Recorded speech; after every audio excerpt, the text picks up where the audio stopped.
Siguiendo con la saga de comentando el proceso de industrialización, en el anterior video mencionaba las regiones que se iban conformando conforme a, mejor dicho, pasando y transcurriendo el tiempo, y cómo estas seguían vigentes hasta el día de hoy. Y hay casos específicos que podemos nombrar, por el ejemplo de Córdoba. Córdoba siempre fue además de ser el lugar que terminó siendo el central del país en su inicio, incluso antes de terminar de asentarse el país, siempre fue tomado como la llave del interior, dado que su incumbencia, su jurisdicción siempre estaba mediando en este sentido de la relación entre Buenos Aires, la Liga del Interior y también lo que fue la Liga de los Pueblos Libres, y lo que tuvo más bien preeminencia de las ideas del corte artiguista.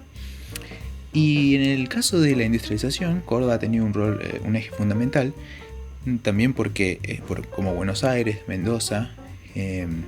después, muchísimos años después, las pretensiones que se le quiso dar a Tierra del Fuego en lo industrial.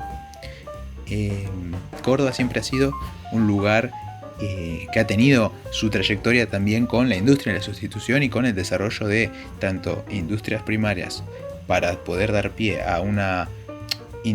industria autóctona que permanezca allí, que trabaje la materia que va a exportar o que va a comercializar o que va a distribuir o que va a ayudar a atraer, dado que va a tener en esa locación todos los requerimientos para, supongamos, una juguetería, supongamos, un ejemplo X. Si yo tengo personas, si yo tengo comida, si yo tengo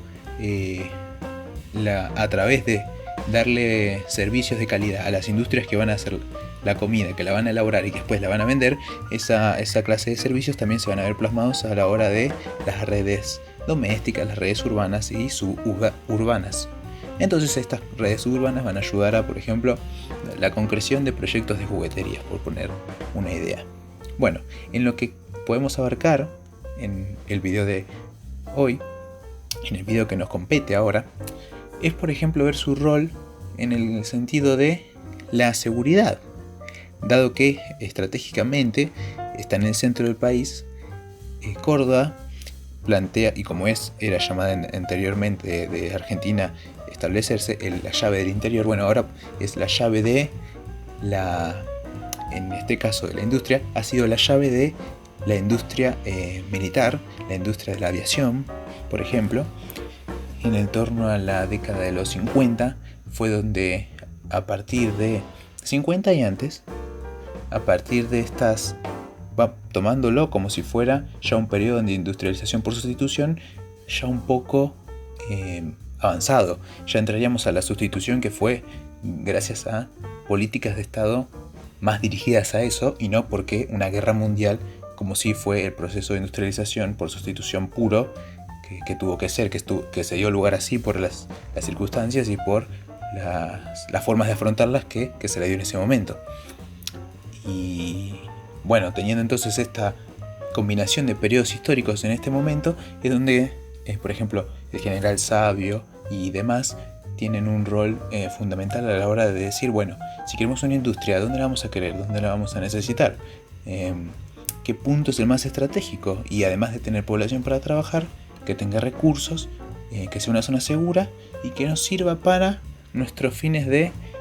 federalizar el país, armonizarlo y demás. Saltándonos muchos años, no es un secreto, por ejemplo, que en la presidencia de Alfonsín se haya intentado y logrado disponer de una reorientación o reposición de la capital nacional a las provincias más bien centrales, a las provincias del sur. No recuerdo como ahora para decírselos, pero sí ha sido así la intención de decir, Buenos Aires es la capital, dado este proceso. No lo hemos abarcado mucho en este canal, pero sí hay mucho material con el cual guiarse. Que la capital de Argentina termina siendo Buenos Aires, porque incluso durante 10 años zanjó una diferencia que constituyó dos países, el Estado de Buenos Aires y el Estado de la Confederación. Y la capital de Buenos Aires termina siendo la capital de Argentina termina siendo Buenos Aires, justamente en una propuesta de avanzar o en una especie de disposición a fin de lograr un país organizado, un país que diga, bueno, nos constituimos de esta forma con los tributos y demás, ¿no? No viene el tema del video explicar cómo es que termina siendo Buenos Aires la capital y por qué se han intentado dar estos proyectos de, bueno, movámosla para un lugar que parezca más central, o que esté un poco más vacío, o que nos deje planificarla de vuelta, o por ejemplo que sea con espacios más verdes para la población, o supongamos que porque tenemos más comercio de otro tipo y entonces nos incumbe estar más presentes en otro lugar, ¿no? Diferentes interpretaciones. Por ejemplo, la capital de Brasil se ha movido a Brasilia, se ha construido Brasilia justo en el centro de Brasil por una idea de, bueno, a ver, Brasil es un país muy muy grande y demos este mensaje de, bueno, vamos a dejarlo en el centro y vamos a dar esta idea de unidad, de servicio, vamos a ayudar a coordinar las cosas mejor desde aquí, y una serie de disposiciones que los gobiernos, los especialistas y la población terminan por buscar o por intentar mejorar quizás. Y en esto también la Argentina, como decía, en los 80 quiso intentar modificar esta capital. Pero bueno, la industria, la historia, como la industria también tiene que ver mucho entrelazado con la política o la economía o la historia, la geografía, vemos que también hay muchos factores que hacen que esta misma comience a dar lugar a estas tramas o objetivos o visiones diferentes de puntos estratégicos. Y Córdoba en este sentido fue un punto estratégico, lugares donde se desarrollaron de los recordados prácticamente íconos o eslogans de la industria argentina de estos años, donde decía que la industrialización por sustitución de importaciones comienza ya a hibridarse con una industrialización ya principalmente orientada por el Estado, dirigida y promovida o considerada por el Estado como estratégica. Y bueno, entonces ahí podemos ver los ojeros, los modelos Pulqui de aviones y todo lo que es las construcciones de mecánicas para poder entonces abastecer esto, tener la logística. Obviamente es la logística y la idea de impulsar una industria como por ser la pesada, o de misiles o de reactores nucleares, conlleva también así vemos la relación entre, proceso de industrialización y proceso de, podríamos decirle, educación, o cómo la educación / sociedad / promotor, que puede ser privado o público, termina disponiendo cómo va organizando y orientando. Si yo quiero poner una máquina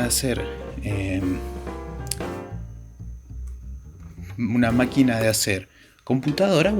necesito todos los materiales, tengo que tener los servicios que me dejen operar, necesito tener la red como para que el bien importado venga hasta mí, o el bien nacional venga hasta mí, y cuando esté acá tengo que tener gente que las pueda manejar, pero no solo eso, sino que las pueda diseñar y que las pueda vender y también que las puedan consumir. Y entonces necesito formar gente específica, tanto a fines de diseñar, de manejar y de utilizar después. Las escuelas de disciplinas técnicas, las universidades de disciplinas orientadas a disciplinas técnicas, si bien en el país se pueden rastrear en sus comienzos a las disposiciones ya desde Belgrano, digamos que en este momento donde la coyuntura empieza a decir, si vamos a proyectar esto, si queremos todos estos objetivos, ya pasando la industrialización, la revolución industrial primera, como decíamos en el capítulo anterior y en el video que hay, ya 1776 la podemos ubicar al principio, claro que obviamente en el Reino Unido, pero a posterior de eso comienza a expandirse Y ya estábamos, para ese momento, 100 y pico de años después de esa primera, y el país decía, bueno, si ya estamos bastante avanzados en esta revolución industrial y ya estamos transitando en la segunda, bueno, necesitamos asegurarnos un capital humano, un capital del conocimiento, para poder dar progreso a esto y darle una forma de sostenerlo. Incluso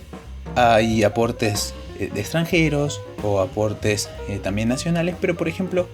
el famoso Silicon Valley, que es un sector así de muy importante de Estados Unidos, también del conocimiento, informática, relaciones, redes sociales. Bueno, la industria básicamente del conocimiento, podríamos decirle, en ese caso de carácter privado, pero un carácter que primeramente fue tomado como, directiva casi que estatal, de decir, bueno, toda esta industria que avanza casi tan rápido, mejor dicho, que avanza más rápido que nosotros, necesitamos gente para poder ayudarnos a comprenderla, ayudarnos a repartirla y ayudarnos a que a todos nos saque provecho, y ayudarnos a que no sea de provecho en caso de alguien. También hay que mencionar, obviamente, para ser justos, esa opción. Los aviones de guerra, los misiles, los autos, la industria pesada, no hay que negar que geopolíticamente o estratégicamente como país o como seguridad también tiene un factor claro, obviamente. Y bueno, entonces Córdoba también entra en esta apresurada misión de, comenzar a formar universidades, comenzar a tener gente capacitada para estas cosas, relaciones internacionales, que muchas veces se entiende como capacitada solamente a meros operadores o ingenieros, pero requiere de comunicadores, arquitectos, en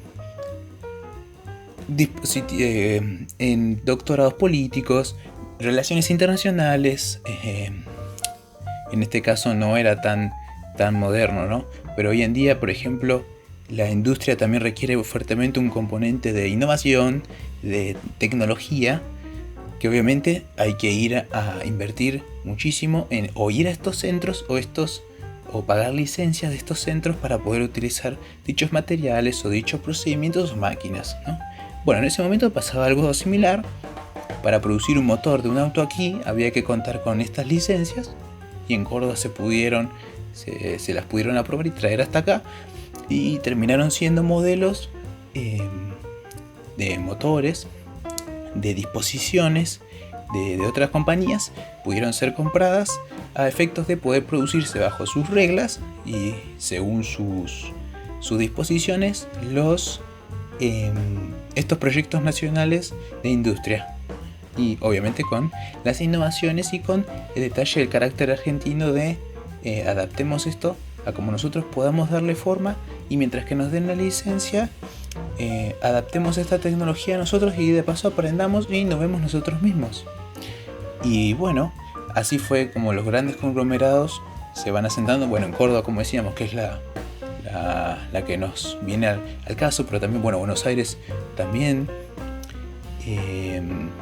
Y así, el eje Córdoba-Buenos Aires siempre fue un eje, tanto en población como en la cantidad de diversidad que manejan, porque ambas son provincias con una industrialización histórica que también tienen un sector primario, un sector agrícola también histórico, de desarrollo histórico, y donde estas mismas podemos verlas como claro ejemplo, o por ejemplo ver la necesidad estratégica de los ríos. En el caso de Entre Ríos, de aclarar que no fue nada desperdiciable. Eso llevó a, por ejemplo, en 1850, ya habían transcurrido, ya casi que estábamos iniciando la segunda revolución industrial. La navegación de los ríos se pone en riesgo por disputas internas y por intentos de bloqueos internacionales. Estas disputas internas terminan estallando en básicamente lo que se conoce como... terminan con el fin del gobierno de Rosas y se dispone esto que mencionaba anteriormente de una confederación y aparte un estado de Buenos Aires, donde vemos que los ríos, que la comunicación, que la conectividad son necesarios para las industrias y que estratégicamente han querido ser o hegemonizadas, han querido ser Buenos Aires, por ejemplo, la llave del desarrollo, o Córdoba la llave del desarrollo, o Entre Ríos la puerta a la navegación, no solo de Corrientes, Misiones y Santa Fe, sino por ejemplo considerar también el factor de Paraguay, un país sin salida al mar que desde su momento, luego mucho menos después de la guerra de la Alianza, perdió mucho de ese potencial por la destrucción física material que requiere emprender tan grande desafío como asentar industrias, ¿no? Como comentaba antes, ¿no? Todo este concepto de adaptar la realidad tanto material como de capital humano para poder sustentarla y que no sea un edificio museo o un edificio recreativo en vez de productivo. Y bueno, ahí se ve también cómo este proceso de industrialización ya en esta etapa que decía amalgamada, pero también tomando ejemplos de casos estratégicos donde el comercio, la industria, la exportación, la importación y la llave de, mi sector, mi provincia, mi país, tiene estos requerimientos para poder llegar a este fin de la industria, para poder llegar a este fin de tener más mercado internacional, que a su vez me traería más capital de inversión. Y todas estas disposiciones y altercados podrían repercutir, bueno, acá como dijimos, en algo que termina fragmentando el país por unos 10 años hasta que los dos estados se vuelven a reconformar, o lo que llevó a la guerra contra Paraguay, o lo que lleva a Paraguay a declarar la guerra a un Uruguay que estaba siendo dividido por guerra civil, o lo que lleva a la pelea entre Bolivia y Paraguay por el Mato Grosso, o una importantísima pelea que lleva a cabo Chile contra Paraguay y Bolivia, donde Bolivia termina perdiendo el mar, también justamente encerrado en cuestiones de estrategia, de dónde situar las industrias, de qué requerimientos requiere cada industria y qué se hace en favor de conseguir ese requerimiento, ¿no? Y vemos muchos de estos casos que nombro terminaron en guerras, terminaron en el imponerse de estos sistemas, donde vemos que siempre es necesario cumplir cada uno de estos ejes. Ya no solamente es necesario tener un gran proyectista, porque necesitas darle la gente a ese proyectista para que lo pueda elaborar. Tenés que darle la luz, el agua, el gas, la electricidad a ese proyectista para que lo pueda ver al diseño que está haciendo, para que lo pueda probar y después para que lo pueda llevar a cabo. Y también necesita la población para después mantenerlo, trabajarlo, desarrollarlo, consumir el producto o distribuir el producto. Y así también necesita todas estas cosas que, como decíamos, ya no solamente se llevan desde la mano del proyectista a tener acción sobre todo, ¿no? Antes el proyectista podía ser alguien con dinero o contratar a alguien con dinero a un proyectista, y ahí teníamos un circuito de generación de industria bastante pequeño en la primera. Ahora que estamos más avanzados, vemos que cada vez se requieren mayores capitales, mayores condiciones socioeconómicas, mayores condiciones de capital humano y mayores condiciones de bienes, de seguridad jurídica, de estabilidad y de recursos, y de todas estas disposiciones que estamos viendo que son muy importantes. Y si ustedes vuelven a repetir el video, pueden ver y ir anotando cómo vamos saltando de eje en eje, de futuro a pasado, de presente del video al futuro del video, o de sectores tanto locales como ser una provincia, o nacionales o internacionales, y así ir viendo cómo este proceso de industria tiene su interpretación mucho más, en un marco mucho más amplio y en un carácter muy importante, que es el de la diversidad de campos. Ya no solamente tengo que tener asegurado mucho capital, sino que ahora tengo que tener asegurado también mucho capital humano. O no, ya solamente tengo que tener una super universidad, sino que también tengo que tener el capital, por ejemplo, de la seguridad de la política, por ejemplo. Así que bueno, va siendo un buen capítulo segundo. Todavía no puedo decirles, pero va a haber 3 capítulos más, 3 intervenciones más al menos de este tema. No pretendo llegar mucho más allá, pero sí sería bueno, ahora pensando en el último, en tratar el rol de lo que mencioné muy por arriba en esta charla, que es el caso de el sur, la Patagonia, como siendo lo que quiso ser de carácter de polo industrial de Tierra del Fuego y Ushuaia, ¿no? Y poder desarrollar un poco más ese tema, quizás en profundidad. No puedo decir algunos datos o demás, pero quizás elaborando un mapa de base para ese sí podría darse. Así de paso terminaríamos la serie de los 5 podcasts, como la denominé antes, con un material visual también.